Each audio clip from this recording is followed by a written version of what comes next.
എന്തൊക്കെ ചെയ്തിട്ടും എപ്പോഴും സന്തോഷമായിരിക്കാൻ നിങ്ങൾക്ക് പറ്റുന്നില്ലേ? ഈ വീഡിയോ കാണുന്ന വ്യക്തിയോടാണ് ടീച്ചറമ്മ ചോദിക്കുന്നത്. മക്കളെ, എപ്പോഴും സന്തോഷമായിരിക്കാനായിട്ട് നിങ്ങൾക്ക് ബുദ്ധിമുട്ടാണോ? പലരും പറയാറുണ്ട്, ലൈഫിൽ കുറേയധികം പ്രശ്നങ്ങൾ നടക്കാറുണ്ട് ടീച്ചർമാർ എങ്ങനെ എപ്പോഴും നല്ല സന്തോഷമായിരിക്കുന്നത്? ഉള്ളിൽ നിന്ന് ഹാപ്പിനെസ് വരാനായിട്ട് എന്താണ് ചെയ്യേണ്ടത് മക്കളെ? നിങ്ങളുടെ ഹാപ്പിനെസ് കൂട്ടാനായിട്ട് സഹായിക്കുന്ന 5 കാര്യങ്ങളാണ് ഇന്ന് ഞാൻ നിങ്ങൾക്ക് പറഞ്ഞു തരാൻ പോകുന്നത്.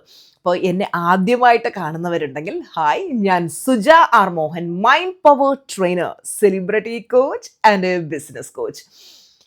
ഒന്നാമതായിട്ട് നമ്മുടെ സന്തോഷം കൂട്ടാൻ സഹായിക്കുന്ന ഒരു കാര്യമാണ് ഗ്രാറ്റിറ്റ്യൂഡ് അഥവാ നന്ദി എന്ന് പറയുന്നത്.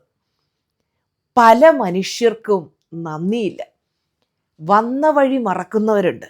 ജീവിതത്തിൽ കൈപിടിച്ചുയർത്തിയവരെ, ഈശ്വരനെ, അതുപോലെ തനിക്ക് ലഭിച്ച അനുഗ്രഹങ്ങളെ എല്ലാം മറന്ന് ജീവിതത്തിലൊരു സക്സസ് ഒക്കെ വന്നു കഴിയുമ്പോൾ ഞാൻ ഭയങ്കര സംഭവമാണെന്നൊക്കെ പറഞ്ഞിട്ട് അഹങ്കരിക്കുന്ന മനുഷ്യരുണ്ട്. നമ്മൾ കാണാറുണ്ട് ചിലരൊക്കെ ഭയങ്കരമായിട്ട് സക്സസ്ഫുള്ളായി ഒത്തിരി പൈസയൊക്കെ നേടിക്കഴിയുമ്പോൾ ഇവരുടെ ഉള്ളിൽ അവരറിയാതെ തന്നെ ഒരു അഹങ്കാരം കയറും. ഞാൻ ഭയങ്കര സംഭവമാണ്, ഞാൻ അതാണ് ഇതാണെന്നൊക്കെ പറഞ്ഞിട്ട്.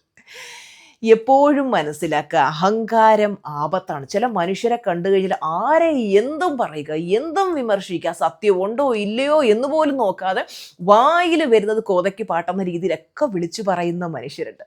അപ്പോൾ നമ്മുടെ കർമ്മം എപ്പോഴും നല്ലതായിരിക്കാനായിട്ട് നമ്മൾ ബോധപൂർവം ശ്രമിക്കാം.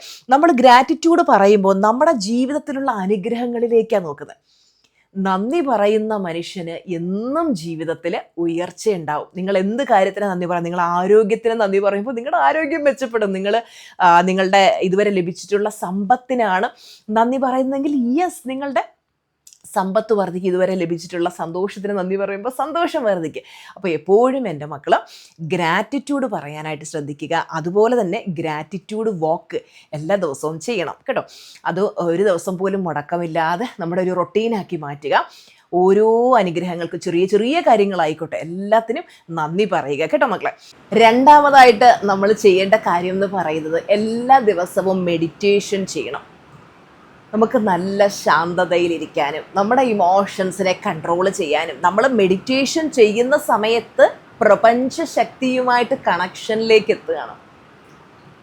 നല്ല പോസിറ്റീവായിട്ടുള്ള യൂണിവേഴ്സുമായിട്ട് കണക്റ്റഡ് ആയിട്ടുള്ള മനുഷ്യർ നിങ്ങൾ കണ്ടിട്ടുണ്ടാവും. അവർ സംസാരിക്കുന്ന വാക്കുകൾക്ക് ശക്തിയുണ്ട്. അവരുടെ വായിൽ നിന്ന് വരുന്ന വാക്കുകൾ പോസിറ്റീവ്. അവരെ ആൾക്കാരെ കളിയാക്കാനും വിമർശിക്കാനും നെഗറ്റീവ് പറയാനും ഒന്നും പോവില്ല.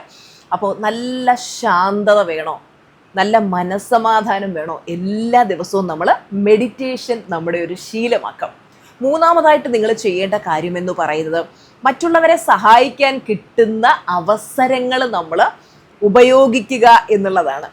പലരും മറ്റുള്ളവരെ സഹായിക്കുന്നതിന് പകരം ആരെങ്കിലും എന്തെങ്കിലും നല്ല കാര്യങ്ങൾ ചെയ്യാൻ തുടങ്ങുമ്പോൾ അവരെ ഡീമോട്ടിവേറ്റ് ചെയ്യുകയും അവരെ വലിച്ചു താഴത്തേക്ക് ഇടാൻ ശ്രമിക്കുകയും ഒക്കെ ചെയ്യുന്നൊരു പ്രവണത നമ്മൾ കാണാറുണ്ട്. നമ്മളെ കൊണ്ട് പറ്റുന്ന സഹായങ്ങൾ ഓരോ മനുഷ്യർക്ക് എന്തൊക്കെ ചെയ്യാൻ പറ്റും അതൊക്കെ ചെയ്യും. ഇപ്പം ഞാൻ തന്നെ 365 ഡേയ്സ് യൂട്യൂബ് വീഡിയോ ഇടുന്നുണ്ട് അല്ലേ.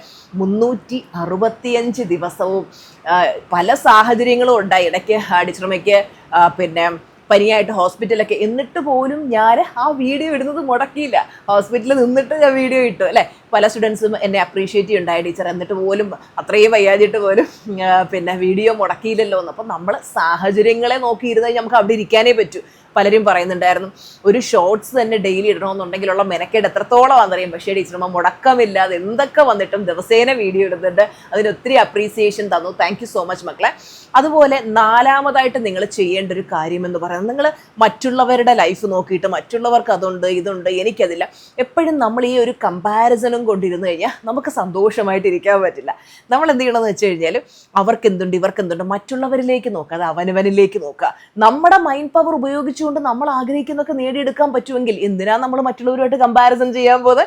അപ്പം നമുക്ക് ഉള്ളതിനെ നന്ദി പറഞ്ഞുകൊണ്ട് നമുക്ക് എന്തൊക്കെ മാനിഫെസ്റ്റ് ചെയ്യാൻ പറ്റും അതിനെപ്പറ്റി ചിന്തിക്കുക. നമുക്ക് വേണ്ട കാര്യങ്ങളൊക്കെ നമ്മൾ മാനിഫെസ്റ്റ് ചെയ്യാനായിട്ട് പ്രത്യേകം ശ്രദ്ധിക്കുക. പിന്നെ നമുക്ക് സന്തോഷമായിരിക്കണമെങ്കിൽ ഒരു പോസിറ്റീവ് മൈൻഡ് സെറ്റ് ഡെവലപ്പ് ചെയ്തെടുക്കാം. കള്ളവും കാപട്യവും ചതിയും വഞ്ചനയും ദുഷിപ്പും ഒന്നുമില്ലാത്ത ഒരു നല്ല മനസ്സ്, ഒരു ശുദ്ധ മനസ്സിനുടമയാണെങ്കിൽ എപ്പോഴും സന്തോഷമായിട്ടിരിക്കാനായിട്ട് പറ്റും കേട്ടോ മക്കളെ. അപ്പോൾ ടീച്ചർമാർ പറഞ്ഞു തന്ന ഈ 5 ടിപ്സും നിങ്ങൾ ഫോളോ ചെയ്യുക. അതുപോലെ തന്നെ നിങ്ങൾ ഇന്നത്തെ ദിവസം ആക്ടിവിറ്റി ആയിട്ട് ചെയ്യേണ്ട ഒരു കാര്യം എന്ന് പറയുന്നത്, നിങ്ങൾ കമൻറ്റ് ബോക്സിൽ ഇപ്പം തന്നെ കമൻ്റ് ഇടും, ടീച്ചറമ്മ ഞാൻ 5 ടിപ്സും ഫോളോ ചെയ്യും എന്നുള്ളത് നിങ്ങൾ കമൻറ്റിലിടുക. അതുപോലെ തന്നെ നിങ്ങളിന്ന് ചെയ്യേണ്ട മറ്റൊരു കാര്യമെന്ന് പറയുന്നത്, ഞാൻ ഈ പറഞ്ഞു തന്ന കാര്യങ്ങളൊക്കെ നിങ്ങൾ കൃത്യമായിട്ട് ഫോളോ ചെയ്യുന്നുണ്ടോ നോക്കുക. അതായത് ഇപ്പം നമ്മൾ വീഡിയോസ് ഇത്രയും ദിവസമായിട്ട് ഇടുന്നുണ്ട്, ഇതിൽ പറഞ്ഞ കാര്യങ്ങളൊക്കെ ഫോളോ ചെയ്യുന്നുണ്ടോ, പിന്നെ ഏതെങ്കിലുമൊക്കെ ഇടയ്ക്ക് മുടക്കം വരുത്തിയിട്ടുണ്ടോ. നമ്മൾ മുന്നേ പറഞ്ഞിട്ടുള്ള കാര്യങ്ങളൊക്കെ തന്നെ നമുക്ക് വീണ്ടും റിപ്പീറ്റ് ചെയ്ത് ചെയ്യാവുന്നതാണ്, ഓരോ ദിവസം ചെയ്യാവുന്നതാണ്. അപ്പോൾ നിങ്ങളൊന്ന് റിഫ്ലക്റ്റ് ചെയ്ത് നോക്കുക, ഈ കാര്യങ്ങളൊക്കെ ഞാൻ ഫോളോ ചെയ്യുന്നുണ്ടോ, അതോ ഞാൻ ട്രാക്ക് ഔട്ട് ആയെങ്കിൽ വീണ്ടും ആ ഒരു ഹാപ്പിനെസ്സിൻ്റെ ട്രാക്കിലേക്ക് കയറി സന്തോഷമായിട്ട് മുന്നോട്ട് പോകാം. ടീച്ചർമാർ എല്ലാവരുടെയും നെറുകയിൽ കൈവച്ച് അനുഗ്രഹിക്കുകയാണ്. ആയുസ്സും ആരോഗ്യവും സന്തോഷവും സമാധാനവും സമ്പൽ സമൃദ്ധിയും ഒക്കെ തന്ന് എല്ലാവരെയും ജഗദീശ്വരൻ അനുഗ്രഹിക്കട്ടെ. അപ്പോൾ നമുക്ക് അടുത്ത വീഡിയോയിൽ കാണാം. Tata bye bye, love you.